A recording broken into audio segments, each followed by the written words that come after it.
Hello everyone, I welcome you all to the Infinity Vision platform. Right now, I'll be doing one such question that came in your JEE main examination. So this question came on 11th January 2019, shift 2. So let us see the question first. Question क्या कहता है भाई? A particle of mass m is moving in a straight line with a momentum p. एक body है जिसका initial momentum कितना है? p है ना? मास ऑलरेडी m है. Starting at t = 0.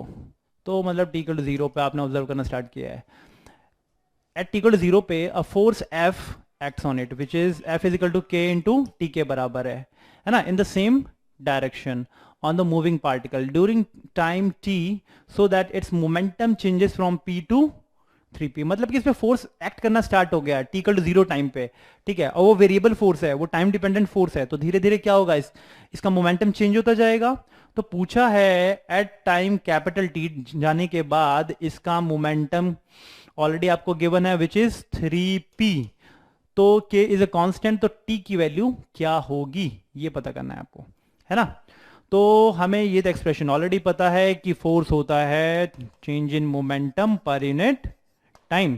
तो मोमेंटम एंड फोर्स की एक्सप्रेशन कितना है, k × t. So using this expression is dp must be equal to kt dt. ठीक है, ये एक्सप्रेशन आ गया आपका. अब आपको इंटीग्रेट करना है, integrate this expression dp and k dt. Time 0 से कैपिटल t तक जाता है जब तक, तो मोमेंटम कितना चेंज हो रहा है, मोमेंटम p से 3p जा रहा है. ये फोर्स मोमेंटम चेंज करा रहा है p से 3p तक, है ना. तो अब इसमें एक्सप्रेशन आप यूज कर लेंगे और इसको सॉल्व करें आप. तो it would be equal to p 3p is equal to k t 0 to t. Okay, putting the value of upper limit and lower limit दोनों लगाएंगे तो कितना आ जाएगा, that is 3p minus p is equal to k capital t minus 0. So you will be getting 2p is equal to k t and t की value आ रही है भाई, कितना आ रहा है. ओके, इसको यहाँ पे, क्योंकि यहाँ पे t और था, यहाँ पे t था, kt था, यहाँ पे आपने लगाया नहीं है ना, तो k की वैल्यू यहाँ पे t² / 2 के बराबर होगी. तो इसका एक्सप्रेशन करेंगे तो it would be t² / 2. Again it would be t² / 2.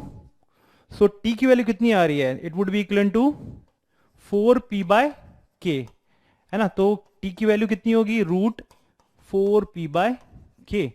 और थोड़ा सा मिटा लेते हैं, थोड़ा सा, क्योंकि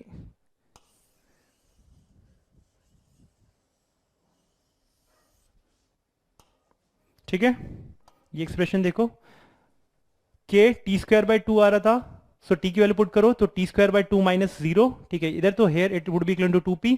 सो k t² / 2 आ गया एक्सप्रेशन, ठीक है. तो ये 2 से 2 इधर मल्टीप्लाई होगा तो इधर जाएगा, तो you will be getting 4p / k. तो 4p / k is nothing but, so t की वैल्यू आएगी √4p/k की. तो इसको यहाँ पे लिखो जल्दी से, 4 का इसमें से 2 बाहर आ गया, तो यूल बी गेटिंग p/k, है ना. तो देखो जरा कौन सा ऑप्शन सही है.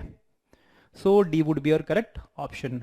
आई होप ये क्वेश्चन क्लियर हो गया होगा, बट थोड़ा सा लिमिट ध्यान से लगाना. कई बार ऐसा होता है कि आप जल्दबाजी में लिमिट इधर का उधर लगा देते हैं, है ना. तो मेक श्योर कि आप लिमिट सही से लगाएं. आई होप ये क्वेश्चन क्लियर हो गया होगा. Thank you.